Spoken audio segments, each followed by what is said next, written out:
Thank you for joining us today. I'm Stephanie Hare, Senior Analyst for Western Europe here at Oxford Analytica, and I'm in conversation with my colleague, Dr. Michael Taylor, who shares the joys of covering Europe's ups and downs with me.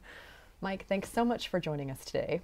We are here to discuss the nail-biting scenario that is taking place right now, which is, will Cyprus get a bailout or will it default and exit the euro area? How did we get here? How did we get here? The banks have blown up in Cyprus. They had an economic model which depended very, very heavily on providing financial services to foreign companies, particularly Russian companies, as it turned out, who found the regime in Cyprus much more friendly to them than back home in Russia. A bit like Iceland, another island state that allowed its financial sector to get overmighty really and start dominating the economy. Well, Iceland sort of caught a cold a couple of years ago, and Cyprus is doing so now, being prompted largely by the fact that they carried a lot of Greek government bonds, and Greek government bonds had to take a haircut last year. So that meant part of the Cyprus banks' capital disappeared. And it's been a kind of slow burn crisis. We've known this was happening. The banks had to be recapitalised.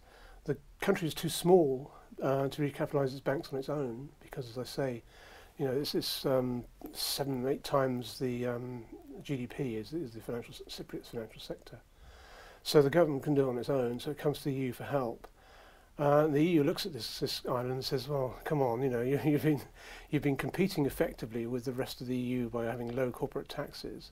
You've been, very lax in your tax administration, your regulation, and now you come to us for help." And although the amounts of money are small on an EU basis, the problem is this kind of sort of moralistic attitude being taken, particularly by the Germans. They're saying, "Well, do we really want to bail out a country which in effect has kind of misbehaved?" They make it look into a sort of rogue state almost, that has come cap in hand for when it's perhaps might be to blame for letting things get out of hand. Right. Now, you've mentioned Germany, and I'm going to mention this as well, simply because that's one of the countries that I'm following closely this year. We know that there is a general election in Germany in September.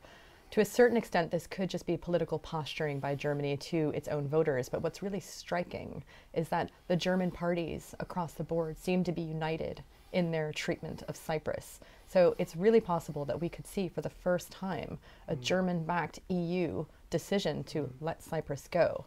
Now, there's another country that I'd like to introduce into this dimension, and that's Russia. We know that the Cypriot finance minister is in Moscow. He's been there for 2 days now. What is he doing there? What does he hope to achieve, and will he get it? Well, he's been there he's arrived there on Tuesday. He's been there for getting on for 2-3 days now, and he doesn't seem to be getting very far. So the thing is that Russia has a stake in what happens in the Cypriot financial sector. They've got bank deposits there. They've got basically Russian companies under a Cypriot badge. We've got a lot of lending back and forth. It's kind of like an offshore part of Russia in some respects. So the Cypriots have been banking on this and saying the Russians will be good to us because if Cyprus goes down, then Russia will take a bit of a hit. But they seem to be playing hardball with Cyprus. It's not clear really why that might be so. I mean, the Cypriots certainly expect Russia to come to their help, and they're playing off Russia against the EU, saying we don't need the EU, we don't care if the EU abandons us, we've got Russia to fall back on. But I don't know whether they're holding out for a tough bargain. I can say for a fact they're very, very miffed with the EU because the EU didn't consult them. All this sort of came to a head last weekend when there was one of these typical EU overnight sessions which started Saturday, went into the early hours, started on Friday, went into the early hours of Saturday. And they came out with this deal which everybody thought was an awful deal, probably because it had been worked out in the early hours of the morning. And the Russians weren't consulted, and the Russians are saying, "Well, we've got a dog in this fight. We've got a large financial stake in Cyprus. Why didn't you talk to us while you were doing this?" And so a certain amount of typical Russian kind of hurt that they're not being taken seriously elsewhere in the world. They need to be a player in all these games. So it's not quite clear what the Russians really want. I mean, some of the more lunatic fringe in Russia are talking about almost a kind of Cyprus becoming a staunch Russian ally. They're sort of some of them would like to rebuild the old Soviet Union. I don't think many people take that very seriously. But that does play against them in the EU, because the EU looks at Russia and sees it as a kind of attempting to detach part of the EU and sort of increase its influence in an EU member state. So this thing does have ramifications. It could really spoil relations between Russia and the EU. Now, we've had the ECB come out today and say that they're going to stop providing this emergency liquidity assistance, I think by Monday. Yeah. So we've got 5 days before we could see our first euro area default and potentially exit at some point, presumably shortly thereafter. I think this is the most serious possibility yet we've had in the euro crisis. We've had previous crises where we've talked about possible exit by the country concerned. With Cyprus, I think this is now a real threat.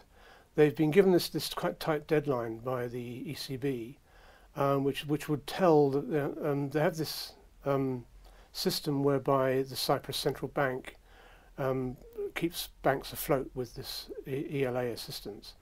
But the ECB would tell them to stop if they thought the banks concerned were not solvent.